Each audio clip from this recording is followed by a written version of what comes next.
Каспий Голд картасының нөмірін қалай біледі? Жеке банк сервисін ашыңыз. Каспий Голдты таңдаңыз. Ақпарат қосымша бетіне, содан кейін карта мен шоттың реквизиттеріне өтіңіз. Карта қосымша бетінде ақша аудару немесе интернеттен сатып алу үшін реквизиттерді көре аласыз.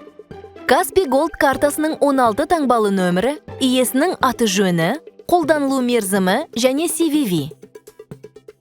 Қауіпсіздік мақсатында CVV және Каспий Голдтың басқа да құпия деректерін ешкімге хабарламаңыз.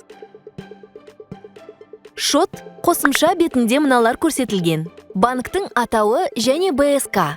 Карта шотының нөмірі.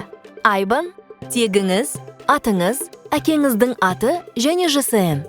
Реквизиттерді көшіруге,